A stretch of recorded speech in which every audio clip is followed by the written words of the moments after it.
Before the project, it was terrible. I don't know how can I put it in order for you to understand. The AHP waste used to be lying everywhere. Ladies' stuff, children's nappies, everywhere. It was just a disgrace. In South Africa, inequality really structures what level of services we're able to access from the municipality. In formal areas, we have pretty good, pretty reliable waste collection. In communities like Johanna Road and Blackburn, they rely on systems that aren't reliable. Whatever comes out from here and that is not properly disposed, it ultimately ends up in the sea. My name is Amina Keneta. I was born here in Johanna Road. In some cases here, people are living in like a one-bedroom house. It sometimes makes up a total of 8 people. And there's some who live up there, it's 15 of them in 2 bedrooms and just 1 kitchen. So they are crowded and there's too many babies who are using nappies there.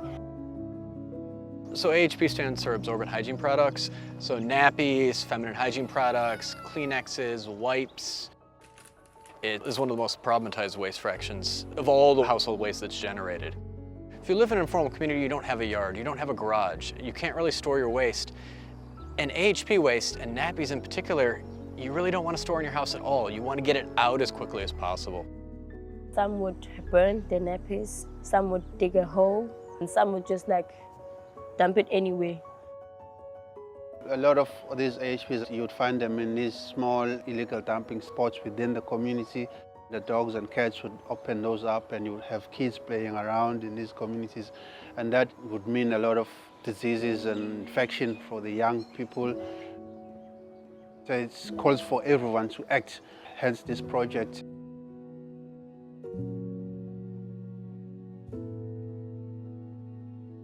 Kimberly Clark set the ball in motion. They put a call out looking for proposals to design different types of collection systems that might work in underserviced communities within South Africa. We developed this collection system. Caregivers drop their AHP waste in one of the many bins that are scattered throughout the community. One of our assistants comes through on a rotational basis, empties that bin, and then takes that waste to a larger storage area which is serviced by the municipality. Rather than the waste ending up in the bush, it gets taken away to landfill, which is not the best solution, but it's progress. The first step was getting the waste and bringing it out of the community. We have 17 bins altogether now. We collect 3 days a week. We are a team of 3. We are getting compliments from the crash caregivers. There is not a high percentage of kids getting sick because we have closable bins. For the crashes, this project has come with such a relief for them. Before the bins, children used to just tear the packets. Some of them play with them. Now the bins are very safe. The children cannot open. Now that the project started, you can walk freely on the streets without feeling ashamed that you'll bump into a female staff like lying anywhere. Bekumdaka inapkeni sizithola phansi ngoku sekhona lemigqomo ku clean akutholakali inapkeni phansi kuhlele ku clean uyakwazi uqoqa inapkeni uzifake emgqomeni kutsho kuhlale ku clean kanti ngela xesha abantwana beguliswa zinapkeni.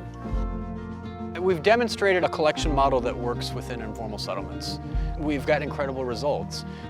I think we've maximized the collection that we're able to collect, and it's almost pure AHP. The challenge now is to keep it going. I think it can be upscaled to even more communities within the eThekwini region or even nationally. I think it should drastically reduce the amount of AHPs that are found indiscriminately dumped.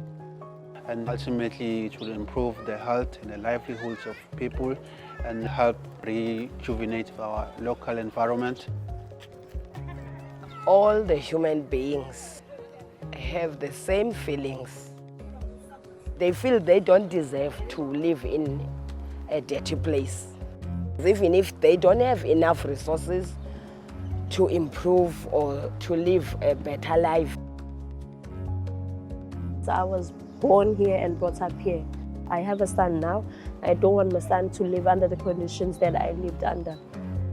I have no choice but to put a hand in changing the whole community.